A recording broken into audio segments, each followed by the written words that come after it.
Good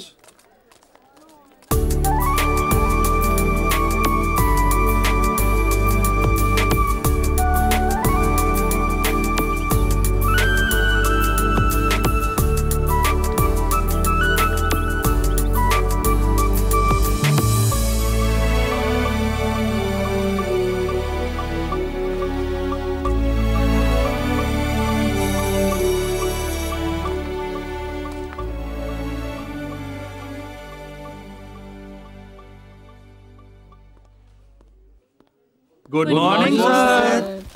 good morning. সবাই বসে পড়ো। আজ থেকে আমি তোমাদের ক্লাস নেব। আমার নাম হলো ফণিরাজ। সবাই প্রথমে নিজের নিজের পরিচয় দাও।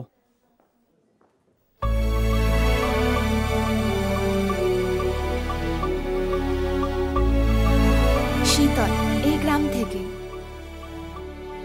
অশোক স্যার, আমি এই গ্রামেই থাকি।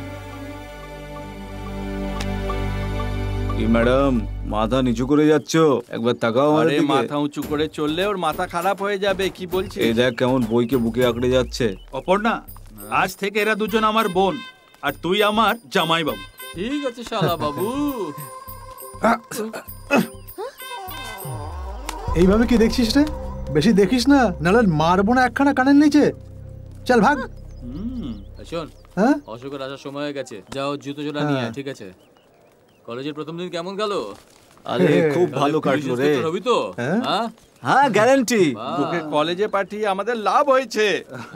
আরে আমাদের স্কুলে গৌরীশঙ্কর নামে একজন ছিলেন না, ওই মোটা করে ছেলেটা, হ্যাঁ যার মাথায় আমরা চাটি মারতাম। হ্যাঁ, আরে উনি তো এই কলেজে পড়ায়। হ্যাঁ।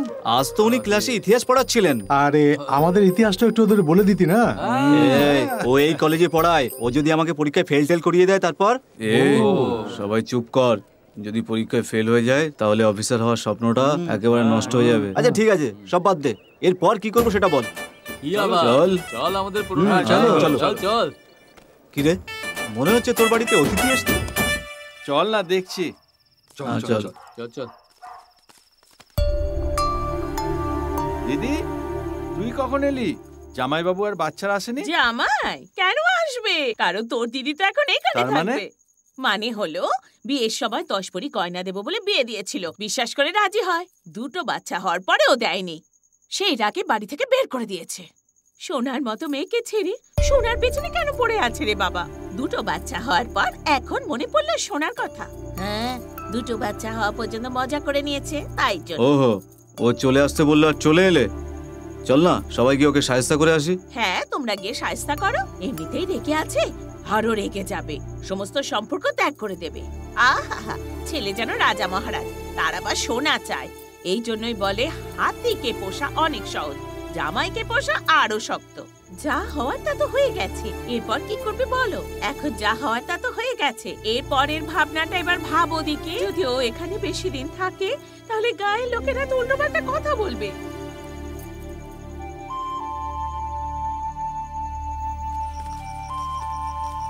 এত সোনার জন্য টাকা কোথায় পাবো বল?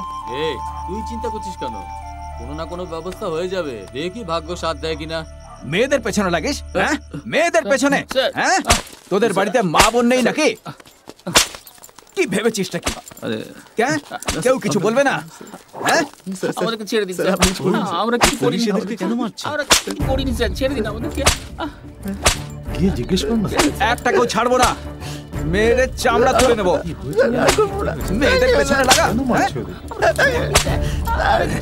এই, যদি আর কখনো এই কলেজের আশেপাশেও দেখি, এক একজনকে পিটিয়ে ছাতু বানিয়ে দেবো। চল যা।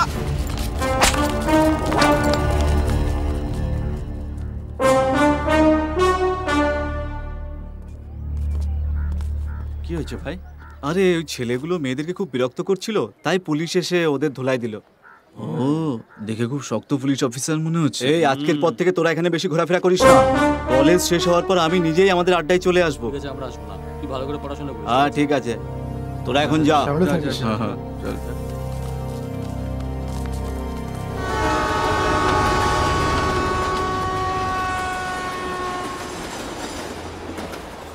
কিরে ভাই, এত কি ভাবছিস? আরে দিদিকে শ্বশুর বাড়ি পাঠানোর জন্য এত পয়সা কোথা থেকে পাবো? ওপরওয়ালা আছে তো, ছাড় না। ভগবান এসে আমাকে টাকা দেবে নাকি? মনে সান্ত্বনার জন্য এটা শুনতে ভালো লাগে। ব্যবস্থা করে নেবো, কোনো না কোনো উপায় ঠিক পেয়ে যাবে।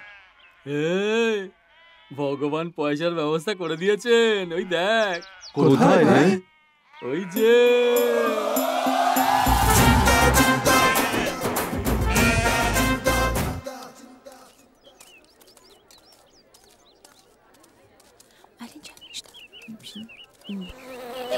আরে আরে আরে চল এখান থেকে, পালা পালা পালা। আরে আরে এদিকে এদিকে এদিকে, আরে এদিকে আসছে। বাপরে বাপ, এদিকে এদিকে এদিকে যেতে দাও।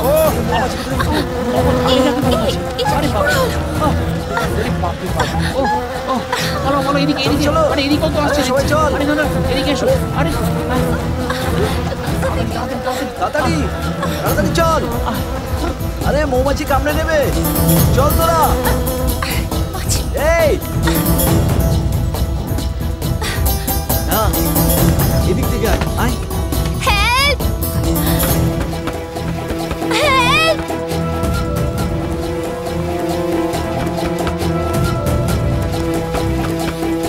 কেউ আমার সাহায্য করো, আরে কেউ আমার সাহায্য করো।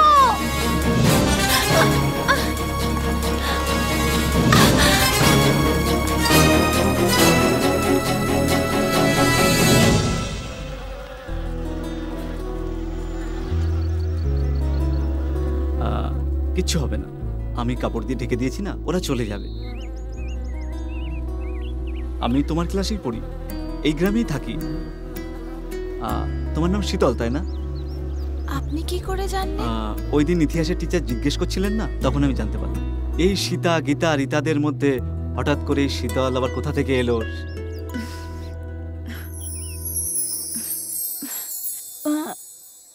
মৌমাছিরা চলে গেছে। 1 মিনিট দাঁড়াও, আমি দেখছি। হ্যাঁ, চলে গেছে।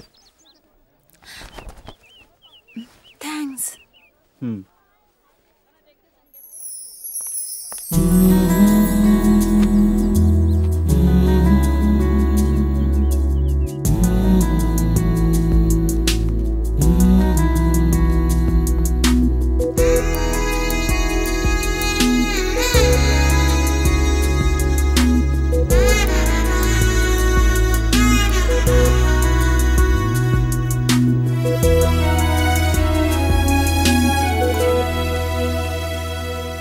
আচ্ছা, তুমি সবসময় পিছিয়ে লাস্ট বেঞ্চিতে বসো, তুমি সবকিছু বুঝতে পারো? আরে তুমি এরকম কেন বলছো? যারা লাস্ট বেঞ্চে বসে তারাই সবসময় ফার্স্ট হয়। আমি এসএসসিতে মাঝখানের বেঞ্চে বসেছিলাম, তাই জন্য ফেল হয়েছিলাম। তখন যদি লাস্ট বেঞ্চে বসতাম এতদিনে অফিসার হয়ে যেতাম। ও, তাহলে তুমি অফিসার হতে চাও? গ্যারান্টেড, অবশ্যই অফিসার হব। Good, very good. আচ্ছা, এখন আমি আসছি। হুম।